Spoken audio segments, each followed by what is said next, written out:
Toi. Il est 17h46. Autre facteur avec lequel il fallait composer, c'est l'absence d'autobus sur le réseau de transport de l'Outaouais, hein, la STO qui était en moyen moyen de pression, là, une grève aujourd'hui. On ne sait pas d'ailleurs s'il y aura une autre journée de grève la semaine prochaine. Pour l'instant, les deux parties ont dit on parle encore. Est-ce que ça veut dire retour à la table des négociations? Non. Mais ça veut dire que le dialogue est encore présent. Donc, il y a encore de l'espoir. Mais cela dit, le syndicat a en main un mandat de grève qui lui permet de déclencher des journées de grève comme ça, une fois à chaque semaine. Alors, on va continuer de suivre ça la semaine prochaine. Mais bon, entre-temps, utilisateurs du transport en commun, faut avoir un plan B. On sait qu'il y a beaucoup d'entre vous qui avaient opté pour le covoiturage. Et il semble-t-il que ça se répercute aussi sur les sites Internet. On en parle avec le président de covoiturage.ca, Pierre-Olivier Girard. Bonjour. Bonjour. Vous avez remarqué une hausse d'achalandage sur votre site? Oui, mais en fait, on a noté depuis les derniers jours que les recherches pour les villes qui concernent Ottawa et Gatineau sont dans les top 3, ce qui n'est habituellement pas le cas. On voit habituellement une position plus dans les 20e rangs et c'est vraiment là, ce qui est la recherche principale pour les gens présentement. Également aussi beaucoup de conducteurs qui ont annoncé leur trajet pour mettre des places disponibles, ce qui augmente les offres pour les passagers qui, eux, recherchent des solutions alternatives au transport en commun présentement. Et ça, M. Girard, c'est fréquent de voir autant de conducteurs aller ajouter une offre pour leur trajet pour une place dans leur voiture? Ben en fait, on en note plus présentement pour la région d'Ottawa-Gatineau dû à la situation. Il y a des gens qui ne prennent pas leur véhicule habituellement, qui peut-être vont décider de le prendre et se disent, bien, tant qu'à le prendre par moi-même, je vais offrir des places disponibles pour d'autres personnes qui seraient plus au dépourvu. Ça peut m'aider à pouvoir aussi peut-être payer une partie de mon stationnement si je dois dépenser ce montant-là pour me stationner au centre-ville. Et par la même occasion, c'est peut-être aussi une bonne occasion pour les gens qui ne prennent pas le transport en commun présentement pour différentes raisons, parce que ça ne répond pas à leurs besoins, et qui ont des sièges disponibles à bord de leur véhicule, de pouvoir offrir leur transport aux passagers qui, eux, recherchent des solutions.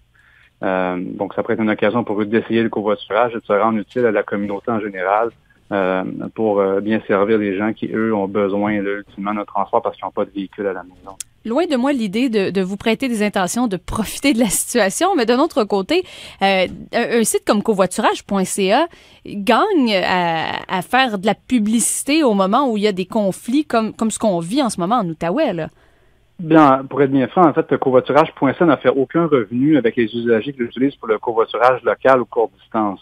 Il n'y a pas de frais d'inscription, pas de frais d'abonnement annuel. Un conducteur qui annonce un trajet va pouvoir être contacté gratuitement par un passager qui veut prendre contact avec lui pour pouvoir établir un arrangement de covoiturage en alternance une semaine sur deux et de convenir d'un montant. On n'intervient pas dans les montants qui sont payés entre les deux parties. Covoiturage.ca, en contrepartie, offre des systèmes de réservation en ligne de trajets interurbains qui seraient plus de longue distance, comme par exemple Montréal-Toronto, Toronto-Ottawa, Ottawa-Québec. Mais pour ce qui est du court distance, pour nous, on n'a pas de gain nécessairement. Ça nous permet de pouvoir offrir un outil de plus aux usagers qui veulent faire du covoiturage soit interurbain ou courte distance. Mm-hmm. Et on offre également aussi des programmes employeurs à des employeurs qui veulent favoriser auprès de leur communauté et des institutions d'enseignement. Mais dans ce cas-ci, là, directement pour nous, il n'y a pas d'impact là, d'achalandage davantage plutôt que d'avoir davantage de membres là, qui connaissent le covoiturage. Ben voilà, parce que à tout moins, ça va vous faire connaître auprès des utilisateurs, des conducteurs ou de ceux qui ont besoin d'un service de transport. Vous parliez d'organisation, d'employeurs.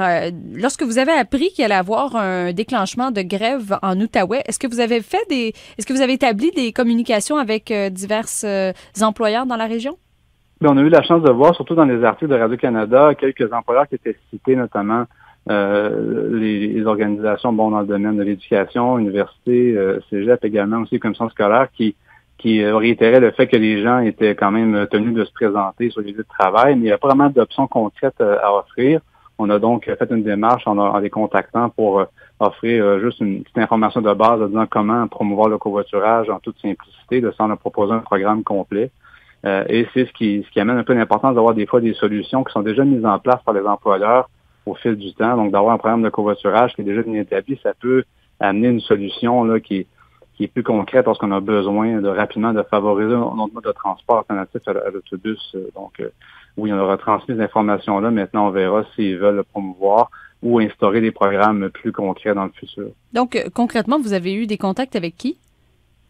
Mais en fait, on a envoyé une trousse de promotion, là, si on veut, où ils pouvaient communiquer l'information à les commissions scolaires de la région, à l'université, au cégep de l'Outaouais. À Gatineau, exactement, et à quelques employeurs du gouvernement fédéral, donc pour leur dire un peu, les diriger vers covoiturage.ca et comment ils pouvaient promouvoir ça à un premier niveau sans s'impliquer davantage nécessairement.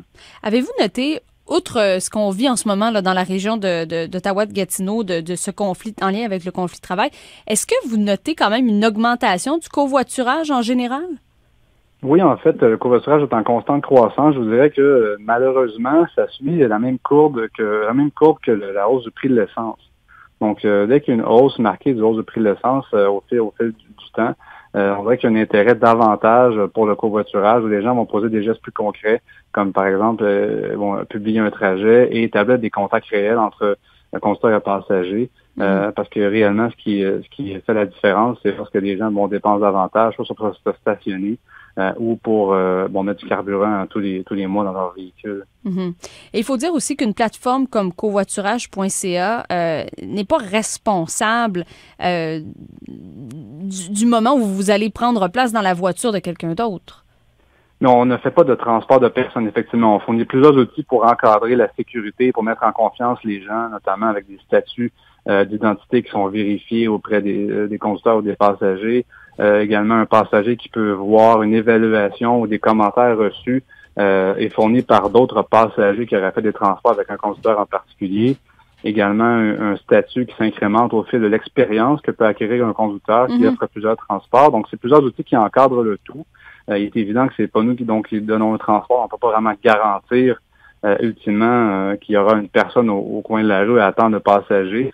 Mais avec plusieurs outils qui permettent de pouvoir vérifier si une personne a déjà transporté 50 personnes, c'est très utile pour un passager de pouvoir prendre une décision éclairée. C'est un peu le même principe que des plateformes comme Airbnb qui fonctionnent par l'avis des voyageurs. TripAdvisor aussi, c'est un peu le même concept. On se fie sur l'expérience des autres pour juger finalement de la fiabilité du service qui va nous être offert. Intéressant. Donc évidemment aujourd'hui, on sait que les gens sont de retour à la maison à cette heure-ci, mais si jamais ça se reproduit, le covoiturage sera peut-être une option à envisager. Pierre-Olivier Girard, président de covoiturage.ca, merci beaucoup. Ça m'a fait plaisir. Au revoir.